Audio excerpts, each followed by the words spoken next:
ಮನ್ನನೆ ನೀಡುವ ಮಾನ್ಯಕನೋ. ರಾನ್ವಿ Shekhar. ರಾನ್ವಿ, RANVI. VEE. ರಾನ್ವಿ Shekhar. ರಾನ್ವಿ Shekhar. ಏನು ರಾನ್ವಿ ಅಂತ ಅರ್ಥ? ಕ್ವೀನ್, ರಾಣಿ ಅಂತ. ಹೌದು. ಹೇಗಿದ್ದೀರಿ? ತುಂಬಾ ಚೆನ್ನಾಗಿದ್ದೀನಿ ಸರ್, ನೀವು ಹೇಗಿದ್ದೀರಾ? ಚೆನ್ನಾಗಿದೆ, ಥ್ಯಾಂಕ್ ಯು. ಯಾವ ಊರಿನವ್ರು ಮೂಲ? ನಾವು ಮಂಡ್ಯದವರು ಸರ್, ಸ್ಟೇ ಆಗಿರೋದು ಬ್ಯಾಂಗ್ಳೂರಲ್ಲಿ. ಯಾವ ಊರು ಮಂಡ್ಯದಲ್ಲಿ? ಮಂಡ್ಯದಲ್ಲಿ ಕೊಪ್ಪ. ಓ, ಕೊಪ್ಪ. ಎಸ್. Okay okay. ಮಧುರ ಹತ್ರ ಬರುತ್ತಲ್ಲ? ಹೌದು ಸರ್, ಹೌದು. ಪೇರೆಂಟ್ಸ್ ಎಲ್ಲ ಏನು ಮಾಡ್ತಾರೆ? ಪೇರೆಂಟ್ಸ್, ಅಮ್ಮ ಹೌಸ್ ವೈಫ್, ಡ್ಯಾಡಿ ಸೂಪರ್ವೈಸರ್ ಆಗಿ ವರ್ಕ್ ಮಾಡ್ತಾ ಇದ್ದಾರೆ. ಓದಿದ್ದೆಲ್ಲ ತಾವು? ನಾನು ಫಸ್ಟ್ ಡಿಗ್ರಿ ಓದ್ತಾ ಇದ್ದೀನಿ ಸರ್, ಶ್ರೀಲಕ್ಷ್ಮಿ ಕಾಲೇಜಲ್ಲಿ. ಸೊ ಬಟ್ ಈ ಕಲೆ ಇದ್ರ ಬಗ್ಗೆ ಎಲ್ಲ ಹೇಗೆ ಸರ್? ಆ್ಯಕ್ಚುಲಿ ನಂಗೆ ಚಿಕ್ಕ ವಯಸ್ಸಿಂದನೂ ಆ್ಯಕ್ಟ್ರೆಸ್ ಆಗಬೇಕು ಅನ್ನೋದೊಂದು ಮೈಂಡಲ್ಲಿ ಕೂತ್ಬಿಟ್ಟಿತ್ತು. ಸೊ ಹಾಗಾಗಿ ಇಲ್ಲ, ನಾನು ಅಂದರೆ ಲೈಕ್ ಇತ್ತು, ನಾನು ಚಿಕ್ಕ ವಯಸ್ಸಲ್ಲಿ ಜ್ಞಾನಗಂಗೆ ಅಂತ ಚೈಲ್ಡ್ ಆ್ಯಕ್ಟರಾಗಿ ಮಾಡಿದೆ. ದೆನ್ ತುಂಬ ಆಫರ್ಸ್ಗಳು ಬಂತು. ಸೊ ಬೇಡ, ಎಜುಕೇಷನ್ ಕಂಪ್ಲೀಟ್ ಮಾಡಿಬಿಡು, ಆಮೇಲೆ ನೋಡೋಣ ಇದನ್ನು ಅಂತ ಹೇಳಿ ಸ್ಟಾಪ್ ಮಾಡಿದರು. ಬಟ್ ನನಗೆ ಹೀಗೆ ಇಲ್ಲ, ನಾನು ಈ ಫೀಲ್ಡಲ್ಲಿ ಬರಬೇಕು ಅನ್ನೋದು ಹುಚ್ಚು ಜಾಸ್ತಿ ಇದ್ದಿದ್ದರಿಂದ ನಾನು ಎಲ್ರಿಗೂ ಕನ್ವಿನ್ಸ್ ಮಾಡಿ ನಾನು ಬಂದಿದ್ದೆ ಸರ್. ನನಗೆ ಫಸ್ಟ್ ಆಪರ್ಚುನಿಟಿ ಬಂದು ಮಗಿ ಪುಸ್ತಕ. ಹೀಗೆ ಒಂದ್ಸರಿ ಮೂರ್ತಿ ಸರ್, ನಮ್ಮ ಮ್ಯಾನೇಜರ್ ಮೂರ್ತಿ ಸರ್ ಅವರು ಕಾಲ್ ಬಂತು, ಈ ಥರ ಮಗಿ ಪುಸ್ತಕ ಅಂತ ಸಿನಿಮಾ ಇದೆ, ಬಂದು ಆಡಿಷನ್ ಕೊಟ್ಟೋಗಿ, ಅಂದರೆ ಒಬ್ಬರ ಮುಖಾಂತರ ನನ್ನ ಪ್ರೊಫೈಲ್ ಹೋಗಿತ್ತು, ಈಗ ಆಡಿಷನ್ ಕೊಟ್ಟೋಗಿ ಅಂತ ಹೇಳಿದರು. ಬಂದು ಆಡಿಷನ್ ಕೊಟ್ಟೆ.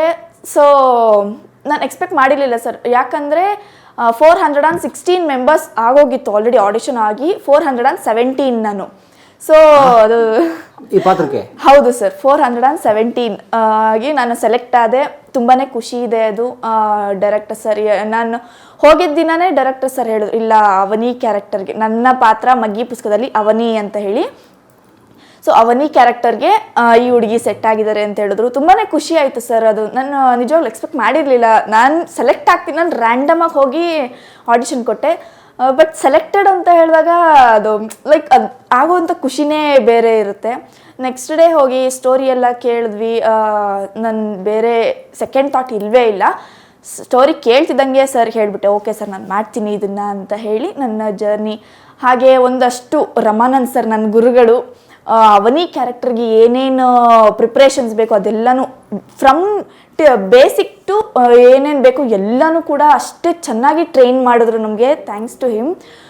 ಸೊ ನನ್ನ ಗುರುಗಳು ಅಂತ ಹೇಳಿದ್ರೆ ತಪ್ಪಾಗಲ್ಲ, ಅದು ಅಷ್ಟು ಚೆನ್ನಾಗಿ ಟ್ರೈನ್ ಅಪ್ ವರ್ಕ್ಶಾಪ್ಸ್ ಎಲ್ಲ ಆದಮೇಲೆ ನಾವು ಶೂಟಿಂಗ್ನ ಸ್ಟಾರ್ಟ್ ಮಾಡಿದ್ದು ಸರ್. ಯಾವ ಶೂಟಿಂಗ್ ಇದು? ಶೂಟಿಂಗ್ ಇದು 2023 ಸಮಥಿಂಗ್ ಏನೋ ಅನಿಸುತ್ತೆ, ಆಗ ಸ್ಟಾರ್ಟ್ ಆಯಿತು. ಬಟ್ ನಾನು ಆಗ SSLC ಓದ್ತಾ ಇದ್ದೆ, ಹಾಗಾಗಿ ಶೆಡ್ಯೂಲ್ಸ್ ಇದ್ದಿತ್ತು. ಶೂಟಿಂಗಲ್ಲಿ ಅಂದರೆ ತುಂಬಾ ಚೆನ್ನಾಗಿತ್ತು ಸರ್. ಸ್ಟಾರ್ಟಿಂಗ್ ಅಂದರೆ ಫಸ್ಟ್ ಕ್ಯಾಮ್ರಾ ಫೇಸ್ ಮಾಡಬೇಕಾದ್ರೆ ಭಯ ಇದ್ದೇ ಇರುತ್ತೆ, ಬಿಕಾಸ್ ನಾನು ಕೂಡ ನ್ಯೂ ಕಮ್ಮರ್ ಈ ಇಂಡಸ್ಟ್ರಿಗೆ. ಬಟ್ ನಮ್ಮ ಡೈರೆಕ್ಟರ್ ಸರ್ ಹರಿವರಾಸನಂ ಸರ್ ಅವರು, ನಿನ್ನ ಕೈಲಾಗತ್ತೆ ನೀನು ಮಾಡು ಅಂತ, ಲೈಟಿಂಗ್ಸ್ ಹೇಗೆ ತೊಗೋಬೇಕು, ಕ್ಯಾಮ್ರಾ ಪ್ರೊಫೈಲ್, ಕ್ಯಾಮ್ರಾ ಮುಂದೆ ಹೇಗೆ ನಿಂತ್ಕೋಬೇಕು, ಪ್ರತಿಯೊಂದು ಕೂಡ ಒಂದು ಚಿಕ್ಕ ಮಗುಗೆ ಹೇಗೆ ಹೇಳ್ಕೊಡ್ತಾರೋ ನನಗೆ ಸ್ಟೆಪ್ ಬೈ ಸ್ಟೆಪ್ ಆ ಥರ ಹೇಳ್ಕೊಡ್ತಾ ಬಂದರು. ಇನ್ಫ್ಯಾಕ್ಟ್ ಈಗಲೂ ಕೂಡ ಕೆಲವು ಟೈಮು ಹೇಳ್ಕೊಡ್ತಾ, ಥ್ರೂ ಔಟ್ ದ ಸಿನಿಮಾ ನನಗೆ ಒಂದು ಚಿಕ್ಕ ಮಗುಗೆ ಹೇಳ್ಕೊಡ್ತಾರೆ, ಒಂದೊಂದೇ ಹೇಳ್ಕೊಡ್ತಾ ಬಂದರು. ನಾನು ಹಾಗೆ ಕಲ್ತ್ಕೊಂಡು ಬಂದಿದ್ದು ಸರ್ ಸಿನಿಮಾ ಅಲ್ಲಿ. ಆ್ಯಂಡ್ ತುಂಬಾ ಸಫರ್ ಮಾಡಿದ್ವಿ, ಕಷ್ಟ ಸಿಕ್ಕಾಪಟ್ಟೆ ಪಟ್ಟಿದ್ದೀವಿ. ಬಿಕಾಸ್ ನಾವು ಬೆಳೆದ ಹುಟ್ಟಿದಾಗಿಂದ ಒಂಥರ ಬೇರೆ ವಾತಾವರಣದಲ್ಲಿ ಬೆಳೆದಿರ್ತೀವಿ. ಶೂಟಿಂಗ್ ನನಗೂ ಬೇರೆ ಫಸ್ಟ್. ಅದು ನಾವು ಮೈಸೂರು, ಮಂಗಳೂರು ಹಾಗೂ ಬೆಂಗಳೂರು, ಅಂದರೆ ಮೈಸೂರಲ್ಲೇ ಜಾಸ್ತಿ ಮಾಡಿದ್ರಿಂದ ನಮ್ಮದು ಈ ಮಗಿ ಪುಸ್ತಕದಲ್ಲಿ ಒಂದು ಮಿಡಲ್ ಕ್ಲಾಸ್ ಫ್ಯಾಮಿಲಿ, ಅಂದರೆ ಆ ಹುಡುಗಿ ಹೇಗೆ ತನ್ನ ಗುರಿನ ಸಾಧಿಸ್ತಾಳೆ, ಮಿಡಲ್ ಕ್ಲಾಸಲ್ಲಿ ಇದ್ರೂ ಸಹ ಹೇಗೆ ಸಾಧಿಸ್ತಾಳೆ, ಸೊ ಆ ಥರ ಇರುತ್ತೆ. ಆ್ಯಂಡ್ ಆಲ್ಸೋ ಮಗಿ ಪುಸ್ತಕ 4 ಡೈಮೆನ್ಷನ್ಸಲ್ಲಿ ಹೋಗಿದೆ ಸಿನಿಮಾ. ಸೊ ಹಾಗಾಗಿ ಅದರಲ್ಲಿ ನಮ್ಮದು ಒಂದು ಡೈಮೆನ್ಷನ್ನಲ್ಲಿ ಬರುತ್ತೆ. ಹಾಗಂತ ಅಂದರು. ಹೋದ್ವಿ ಸೆಟ್ಟಿಗೆ, ಸ್ಟಾರ್ಟಿಂಗ್ ಡೇ ಅಲ್ವಾ, ಹೋಗಿದ್ವಿ. ಮಾರ್ನಿಂಗ್ ನಮ್ಮದು 6ಗೆಲ್ಲ first short start ಆಗ್ಬಿಡ್ತಿತ್ತು sir.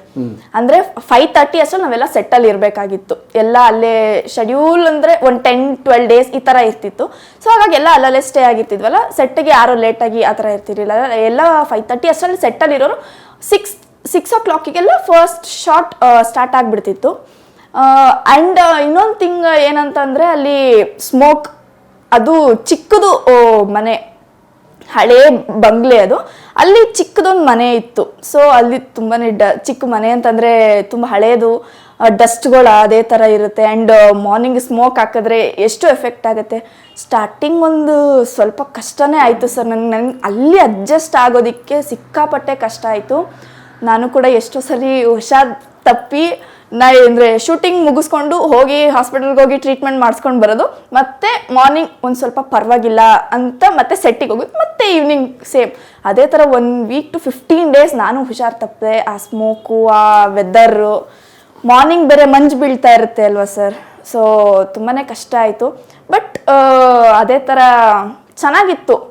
And also ಈ ಕಾಂಪೌಂಡ್ ಅಂದರೆ ಹಳೆ ಬಿಲ್ಡಿಂಗ್ಗಳು ಹೇಗೆ ಅಲ್ಲಾಡ್ತಾ ಇರುತ್ತೆ ಆ ಕಾಂಪೌಂಡ್ಗಳೆಲ್ಲ, ಸೊ ಅದೇ ಥರ ಹೀಗೆ ಒಂದು ಶಾರ್ಟ್ ತೆಗಿಬೇಕಾಗಿತ್ತು. ಪೋಸ್ಟರ್ಗಳಲ್ಲಿ ಇದೆ ಆ್ಯಕ್ಚುಲಿ. ಅದು ಕೋಇನ್ಸಿಡೆನ್ಸ್ ಏನಂದರೆ ಆ ಕಾಂಪೌಂಡ್ ಅಲ್ಲಾಡ್ತಿದೆ, ಅಲ್ಲಿ ಕೂತ್ಕೊಂಡು ಓದೋ ಅಂಥದ್ದೊಂದು ಶಾರ್ಟ್ ಇತ್ತು. ಡೈರೆಕ್ಟರ್ ಸರ್ ಅಂದರೆ ಅದೇ ಥರ ಕಾಮಿಡಿ ಮಾಡ್ಕೊಂಡು ಹೇಳ್ತಾ ಇದ್ರು ಸರ್, ಮಗಳೇ ನಿಮ್ಮ ಮಮ್ಮಿನ ಹಗ್ ಮಾಡ್ಕೊಂಡು ಹೋಗ್ಬಿಡು ಅಂತಂದ್ರು. ನಾನು ಯಾಕೆ ಸರ್ ಹಿಂಗೆ ಹೇಳ್ತಾ ಇದ್ದೀರಾ, ಹೋಗು ಮಗಳೇ ಅಲ್ಲಿ ಆ ಕಾಂಪೌಂಡ್ ಮೇಲೆ ನೀನು ಕುತ್ಕೊಂಡು ಓದ್ಬೇಕು. ನಾನೇನೋ ಕುತ್ಕೊಂಡು ಓದೋದಲ್ವ ಅಂತ ಹೋಗ್ತೀನಿ, ಫುಲ್ ಅಲ್ಲಾಡ್ತಾ ಇದೆ ಅದು. ಬಟ್ ಇಡೀ ಟೀಮು ಎಷ್ಟು ಚೆನ್ನಾಗಿ ಸಪೋರ್ಟ್ ಮಾಡಿದೆ ಅಂದರೆ, ನಾನು ಆ ಕಾಂಪೌಂಡ್ ಮೇಲೆ ಕುತ್ಕೋತಿದ್ದೆ, ಬೈ ಮಿಸ್ಟೇಕ್ ಆಗಿ ಬಿದ್ದರೆ ಅಂತ ಒಂದಷ್ಟು ಜನ ಕೆಳಗೆ ನಿಂತಿರ್ತಿದ್ರು. ನನಗೆ ಸೇಫ್ಟಿಗೆ ಅಂತ ಹೇಳಿ ಇಲ್ಲಿಂದ ವೇಲ್ ಹಿಡ್ಕೊಂಡು ಹಿಂದೆ ನನಗೆ ಸಪೋರ್ಟಿಗೆ ಅಂತ ಹೇಳಿ ಕೂತಿದ್ರು. ಬಟ್ ಇಡೀ ಟೀಮ್ ಅಷ್ಟೇ ಚೆನ್ನಾಗಿ ಸಪೋರ್ಟ್ ಮಾಡಿದೆ ಸರ್. ಸೊ ಥ್ಯಾಂಕ್ಸ್ ಅಂತಲೇ, ಥ್ಯಾಂಕ್ಸ್ ಕೂಡ ಚಿಕ್ಕ ಪದ ಸರ್, ಅದಕ್ಕೆ ಅಷ್ಟು ಸಫರ್ ಮಾಡಿದ್ದಾರೆ. ಗ್ರೇಟ್. ಫಸ್ಟ್ ಸಿನಿಮಾದಲ್ಲಿ ಎಷ್ಟೊಂದು ಅನುಭವಗಳು ನೋಡಿ. ಅಯ್ಯೋ ಸಿಕ್ಕಾಪಟ್ಟೆ ಸರ್. ಅಷ್ಟೇ ಚೆನ್ನಾಗಿ ಸಪೋರ್ಟ್ ಮಾಡಿದ್ದಾರೆ ಸರ್. ಬಿಕಾಸ್ ಆ ಸೀಕ್ವಲಲ್ಲಿ ಇನ್ನೊಂದೇನು ಅಂತಂದರೆ, ಮಳೆ ಎಕ್ಸ್ಪೆಕ್ಟ್ ಮಾಡಿರಲಿಲ್ಲ, ಬಟ್ ಆ ಮಳೆ ಕೂಡ ನಿಜವಾದ ಮಳೆ ಬಂದಿದೆ. ಅಲ್ಲಿ ನೀವು ನೋಡ್ಬೋದು, ಅಲ್ಲಿ ಟಾರ್ಪಲ್ನ ಹಾಕೊಂಡು ತಂಗಿ ತಮ್ಮ ಜೊತೆ ತಂಗಿ ತಮ್ಮ ಜೊತೆ ಇದೀವಿ, ಟಾರ್ಪಲ್ನ ಹಾಕೊಂಡು. ಅದು ರಿಯಲ್ ರೈನ್ ಸರ್. ಸೊ ಅದು ಒಂಥರ ಗಾಡ್ಸ್ ಗ್ರೇಸ್ ಕೂಡ ನಮ್ಮ ಮೇಲಿದೆ ಅಂತ ಹೇಳಿ ಖುಷಿ ಆಗುತ್ತೆ ಸರ್. ಆ ಥರ ಆ್ಯಕ್ಚುಲಿ ಅಲ್ಲಿ ಮಾಡ್ಬೇಕಾದ್ರೆ ಕಷ್ಟನೇ ಆಯಿತು. ಅಯ್ಯೋ ಏನು ಇವರು ಇಷ್ಟೊಂದೆಲ್ಲ ಕಷ್ಟ ಕೊಡ್ತಾ ಇದ್ದಾರೆ, ಫಸ್ಟ್ ಅಲ್ವಾ ಅದೊಂದು ಫೀಲ್ ಇದ್ದೇ ಇರುತ್ತೆ, ಇಷ್ಟೊಂದೆಲ್ಲ ಕಷ್ಟ ಆಗ್ತಿದೆಯಲ್ಲ ಅಂತ. ಬಟ್ ಸಿನಿಮಾ ನೋಡಿದಾಗಂತೂ ಅದ್ಭುತವಾಗಿ ಬಂದಿದೆ, ಅಷ್ಟು ಚೆನ್ನಾಗಿದೆ. ಆ್ಯಂಡ್ ಹೀಗೆ HD ಕೋಟೆಯಲ್ಲಿ ಲೈಕ್ ನಂದು ಹಾಗೂ ರಂಜನ್ ಅವ್ರದ್ದು ಸೀಕ್ವೆಲ್ಸ್ ಇತ್ತು. ಆಗೆಲ್ಲ HD ಕೋಟೆ ಒಂದು ರೆಸಾರ್ಟಲ್ಲಿ ನಾವು ಸೆಟ್ ಹಾಕಿದ್ವಿ. ಅಲ್ಲೂ ಕೂಡ ಅಷ್ಟೇ ಕಷ್ಟ ಆಯಿತು. ಬಿಕಾಸ್ ನೈಟ್ ಶೂಟ್ ಅದು. ಮಾರ್ನಿಂಗ್ 6 ಸ್ಟಾರ್ಟ್ ಮಾಡಿದ್ರೆ ನೈಟ್ ಎಷ್ಟೊತ್ತು ಆಗ್ತಿತ್ತು ಅಂತಲೇ ಹೇಳೋಕ್ಕಾಗ್ತಿರ್ಲಿಲ್ಲ. 2, 3, 4 ಹೀಗೆ ಆಗೋಗ್ತಿತ್ತು. ಸೊ ಹಾಗಾಗಿ ಅಲ್ಲೂ ಒಂದು ಸೀಕ್ವೆಲ್ ಇತ್ತು ಸರ್. ಅಂದರೆ ನೈಟು ನಮ್ಮ ಒಂದು ಈ ರೀತಿ ಗ್ಯಾಂಗ್ ಎಲ್ಲ ಅಲ್ಲಿ ಇರ್ತಾರಲ್ವ, ಅಲ್ಲಿ ನೈಟಲ್ಲಿ ಏನಂದರೆ ಅದು ಒಂಥರ ನೀರು ಸ್ವಲ್ಪ ಗಲೀಜಾಗಿರ್ತಿತ್ತು, ಪಾಚಿ ಕಟ್ಕೊಂಡು ಕಪ್ಪೆಗಳು ಹಾವುಗಳು ಎಲ್ಲ ಇರ್ತಿತ್ತು ಸರ್. ಅದರಲ್ಲಿ ಓಡಾಡಬೇಕಾಗಿತ್ತು ನಾವು. ಬಟ್ ನಮಗೆ ಅಂದರೆ ಬಾಯ್ಸ್ ಹೇಗಾದರೂ ಮಾಡ್ಬಿಡ್ಬೋದು, ಮತ್ತು ಗರ್ಲ್ಸ್ ಹೇಗೆ ಸರ್ ಮಾಡೋದು. ಅಲ್ಲಿ ಎಷ್ಟು ಕಷ್ಟಪಟ್ಕೊಂಡು ಹೋಗಿದ್ದೀವಿ ಅಂದರೆ ನಮ್ಗೆ ಅದೆಲ್ಲ ಓಡಾಡಿ ಅಭ್ಯಾಸ ಇಲ್ವಲ್ಲ. ಸೊ ಇಡೀ ಟೀಮ್ ಅಷ್ಟೇ ಸಪೋರ್ಟಿವ್ ಆಗಿತ್ತು. ಫಸ್ಟು ಅವರೆಲ್ಲ ಹೋಗಿ ಅಲ್ಲಿ ಏನೂ ಇಲ್ಲ ಅಂತ ಗೊತ್ತಾದ್ಮೇಲೆ ನಮ್ಮನ್ನ ಅಲ್ಲಿ ಕರ್ಕೊಂಡು ಹೋಗೋದು. ಬಟ್ ಅದರ ಸೌಂಡು ಹೆಂಗಿತ್ತು ಅಂದರೆ, ಕಪ್ಪೆಗಳ ಸೌಂಡು ಎಕೋ ಹೊಡಿತಾ ಇರೋದು ಕಿವಿಗೆ. ಬಟ್ ಅಲ್ಲೂ ಕೂಡ ಒಂಥರ ಗುಡ್ ಎಕ್ಸ್ಪೀರಿಯನ್ಸು. ಬಟ್ ಅಷ್ಟೇ ಕಷ್ಟಪಟ್ಟಿದ್ವಿ, ಇಡೀ ಟೀಮ್ ಅಷ್ಟು ಕಷ್ಟಪಟ್ಟಿದೆ ಅಂತಲೇ ಹೇಳ್ಬೋದು. ನಿಮ್ಗೇನು ಫುಲ್ ಸ್ಕ್ರಿಪ್ಟ್ ಕೊಟ್ಟಿದ್ರ ಮೊದಲೇ?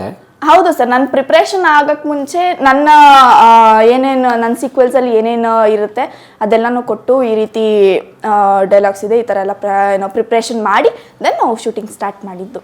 Very good. ಓಕೆ. ಸೊ ಯಾರು ನಿಮ್ಮ ತಾಯಿ ಬರ್ತಾರೆ ಜೊತೆಗೆ? ಹೌದು ಸರ್, ನಮ್ಮ ಮಮ್ಮಿ ಬರ್ತಾರೆ. ನಾನು ಇಲ್ಲೇ ಅಂತಲ್ಲ, ನನ್ನ ಬಿಗ್ಗೆಸ್ಟ್ ಸ್ಟ್ರೆಂತ್ ಅವರು. ನನ್ನ ಈ ರೀತಿ ನಾನು ಇಂಡಸ್ಟ್ರಿಗೆ ಹೋಗಬೇಕು ಅಂತ ಹೇಳಿದ್ಮೇಲೆ ಡ್ಯಾಡಿ ಹೇಳ್ಬಿಟ್ರಿ, ಇಲ್ಲಮ್ಮ ನೀನು ಮಗಳ ಜೊತೆ ಹೋಗು ಅಂತೇಳಿ. ಸೊ ಅವರು ಎನಿ ಟೈಮ್ ನನ್ನ ಜೊತೆ ಇರ್ತಾರೆ. ಎಷ್ಟು ಜನ ಮಕ್ಕಳು ನೀವು? ನನಗೆ ಇನ್ನೂ 2 ಸಿಸ್ಟರ್ಸ್ ಇದ್ದಾರೆ. They are also studying. ಚಿಕ್ಕವರ? ಹೌದು ಸರ್. ನೀವು ದೊಡ್ಡವರು? ನಾನೇ ದೊಡ್ಡವರು. Very good. ಇಲ್ಲಿ ಮನೆ ಇರೋದಲ್ಲಿ? ಬೆಂಗಳೂರಲ್ಲೇ ಸರ್ ನಮ್ಮ ಮನೆ. ಬೆಂಗಳೂರಲ್ಲಿ. ಓಕೆ. ಸೊ ಸಿನಿಮಾದಲ್ಲೂ ಆ್ಯಕ್ಚುಲಿ ಇದು ಸ್ವಲ್ಪ ರಿಲೇಟ್ ಆಗುತ್ತೆ. ಸಿನಿಮಾದಲ್ಲೂ ಕೂಡ ನನಗೆ ಒಬ್ಬ ಅಮ್ಮ ಇದ್ದಾನೆ, ಒಬ್ಬಳು ತಂಗಿ ಇದ್ದಾಳೆ. ಅವ್ರ ಜೊತೆನೂ ಕೂಡ ನಾನು ಲೈಕ್ ಈಗ ನಾನು ರಿಯಲ್ ಲೈಫಲ್ಲಿ ನನ್ನ ತಂಗಿರ ಜೊತೆ ಹೇಗಿದ್ದೀನಿ, ಅವರಿಬ್ರ ಜೊತೆ ಕೂಡ ಹಾಗೇ ಇದ್ದೀನಿ. ಸೊ ಇದು ಸ್ಪೆಷಲ್ ಥಿಂಗ್ ಏನು ಅಂತಂದರೆ, ಆನ್ ಸ್ಕ್ರೀನಲ್ಲಿ ಅವರಿಬ್ರು ಜಗಳ ಆಡ್ತಾ ಇರ್ತಾರೆ, ಆಫ್ ಸ್ಕ್ರೀನಲ್ಲಿ ನಾವಿಬ್ರು ಜಗಳ ಆಡೋದು. ಅಂದರೆ ಲೈಕ್ ತಮ್ಮ ನಾನು ಜಗಳ ಆಡೋದು, ಆನ್ ಸ್ಕ್ರೀನಲ್ಲಿ ತಮ್ಮ ತಂಗಿ ಜಗಳ ಆಡೋದು. ಆ ಥರ ಒಂಥರ ಚೆನ್ನಾಗಿತ್ತು ಸರ್. ಡಿಫ್ರೆಂಟಾಗಿ ನನ್ನ ಫ್ಯಾಮಿಲಿನೇ ಇಲ್ಲಿ ಸ್ವಲ್ಪ ಕನ್ವೆ ಆಗುತ್ತೆ. ಆ್ಯಂಡ್ ಆಲ್ಸೋ ನಾನು ಕೂಡ ಆಗ 10th ಓದ್ತಾ ಇದ್ದೆ. ಇಲ್ಲೂ ಕೂಡ 10th ಹುಡುಗಿ ಅವನಿ 10th ಹುಡುಗಿ. ಸೊ ನನ್ನ ಲೈಫ್ಗೂ ಅವನಿ ಲೈಫಿಗೂ ತುಂಬ ರಿಲೇಟ್ ಆಯಿತು ಸರ್. ಅವನಿ ಅಂದ್ರೆ ಏನರ್ಥ? ಓ ಇದ್ರ ಬಗ್ಗೆ ನಾನು ಸರ್ಚ್ ಮಾಡಿಲ್ಲ. ಓಕೆ, ಬಟ್ ಅದು ಪಾತ್ರದ ಹೆಸರು? ಪಾತ್ರದ ಹೆಸರು ಅವನಿ. ಗ್ರೇಟ್. ಶುಭಾಲಿ ತಾಯಿ, ಒಳ್ಳೆದಾಗಲಿ. Thank you sir, thank you. All the best. ಯಾವತ್ತು ರಿಲೀಸ್ ನಿಮ್ಮ ಪಿಕ್ಚರು? ಇದೇ ಫೆಬ್ರವರಿ 13ಕ್ಕೆ ನಮ್ಮ ಚಿತ್ರ ರಿಲೀಸ್ ಆಗ್ತಾ ಇದೆ ಸರ್. ಸೊ ಕರ್ನಾಟಕ ಜನತೆ ಎಲ್ಲ ಥಿಯೇಟ್ರಿಗೆ ಬಂದು ನಮ್ಮ ಚಿತ್ರನ ನೋಡಿ ಅವ್ರ ಪ್ರೀತಿ ಆಶೀರ್ವಾದ ಯಾವಾಗಲೂ ನಮ್ಮ ಮೇಲೆ, ನಮ್ಮ ತಂಡದ ಮೇಲೆ ಹೀಗೆ ಇರಲಿ ಅಂತ ಕೇಳ್ಕೊತಾರೆ. ಮೊಬೈಲ್ ಚಿಂತೆ ಆನ್ಲೈನ್ ಸಂತೆ ಯಾಕಿಂಗಾದ್ರೂ ಕಾಣೆ.